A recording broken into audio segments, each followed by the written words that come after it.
न सुखी है और किसी न किसी बात से हर कोई दुखी है,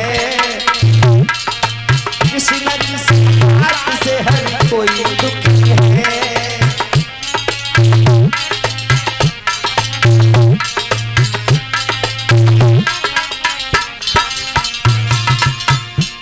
किसी न किसी बात से हर इंसान दुखी है, क्योंकि कोई दुखी संतान को कोई संतान से, कोई दुखी सम्मान को कोई सम्मान से।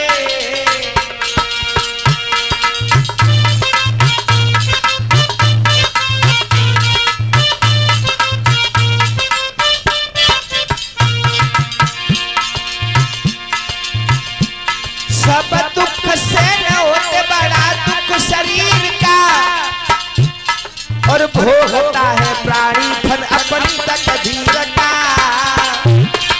भोगता है प्राणी फल अपनी तकदीर का।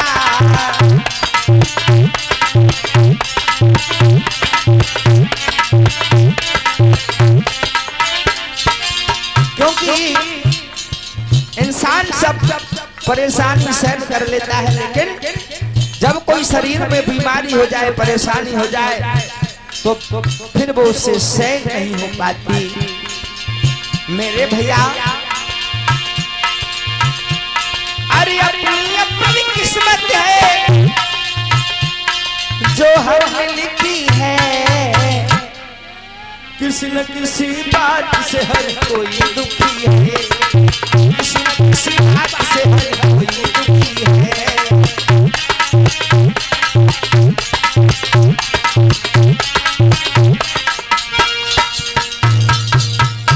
किसी न किसी बात से हर कोई दुखी है,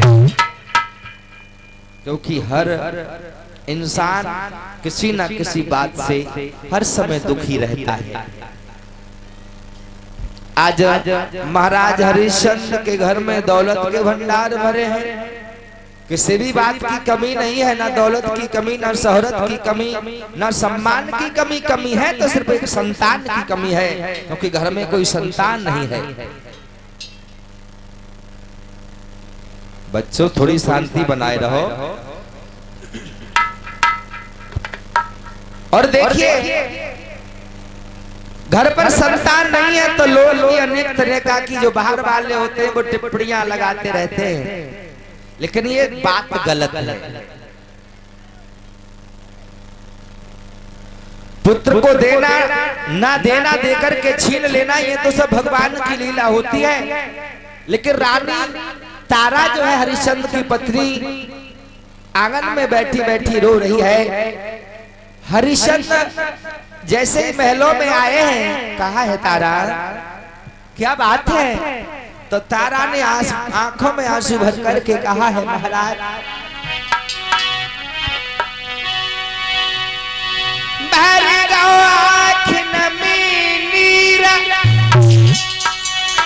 और बंधे नाई धीर रोई गई रानी, और बिन संतान के सैया घर में हुई रही है बदनामी।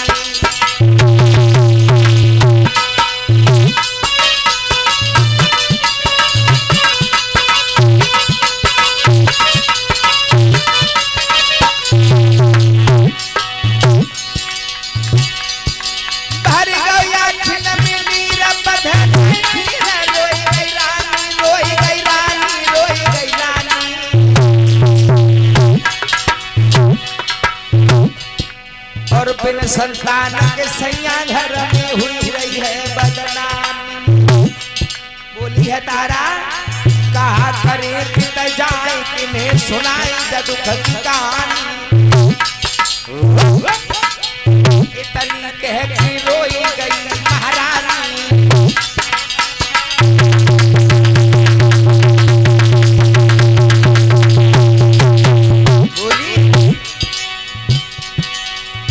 के सब रात नींद नहीं आती है रानी, आंगन में सहती है रानी।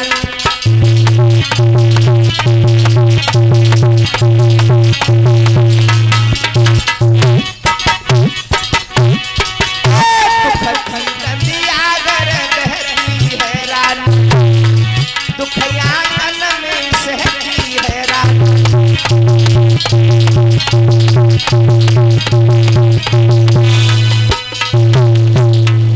आज मेरे भैया जब अपनी पत्नी तारा को रोता हुआ हरिश्चंद्र ने देखा, हरिश्चंद्र उस समय तो वहां से चले गए। हरिश्चंद्र जंगल में पहुंच गए और जंगल में पहुंचने के बाद एक वृक्ष के नीचे बैठ करके महाराज हरिश्चंद्र भी रोने लगे। लेकिन तब क्या हुआ कि वरुण देव ने जैसे हरिश्चंद्र को रोता हुआ देखा, वरुण देव हरिश्चंद्र के पास में पहुंच गए। कहा है हरिश्चंद्र, अरे आप क्यों रो रहे हो, क्या कारण है? हरिश्चंद्र कहने लगे, वरुण देव मैं इसलिए रो रहा हूं, घर पर मेरी पत्नी रो रही थी। वरुण कहने लगे, हरिश्चंद्र अरे राजा होकर के खुद रो रहे हो, भला प्रजा के आंसुओं को कैसे पहुंच पाओगे आप? घर पर पत्नी रो रही थी तो तुम यहाँ रो रही हो, पत्नी क्यों रो रही थी? महाराज मेरे घर पर कोई संतान नहीं है। वरुण कहने लगे, क्या संतान नहीं है? हाँ हाँ संतान नहीं है। वरुण कहने लगे, संतान न होने के कारण तुम रो रहे हो, ये कोई समस्या का समाधान नहीं है। पुत्र देना ना देना ये तो सब भगवान की लीला हुआ करती है, और बिना मतलब में तुम दोनों रो रहे हो। घर पत्नी रो रही है, जंगल में खुद रो रहे हो। वरुण कहने लगे, हरिश्चंद्र तुम पागल हो गए हो। हरिश्चंद्र कहने लगे, महाराज बात वो नहीं है, बात तो ये है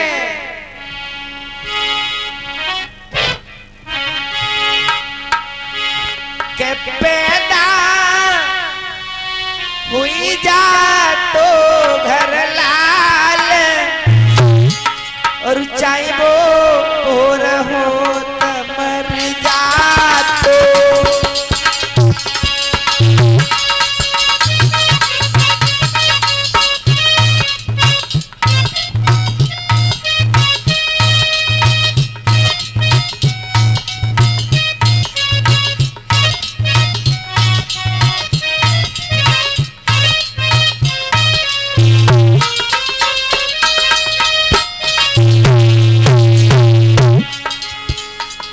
महाराज मेरे घर में एक पुत्र हो जाए, जन्म लेने के बाद में वो क्यों ना मर जाए, मुझे दुख नहीं होगा, क्योंकि मेरी पत्नी को जो कलंक लगा हुआ है वो कलंक तो मिट ही जाएगा, मिट जाएगा।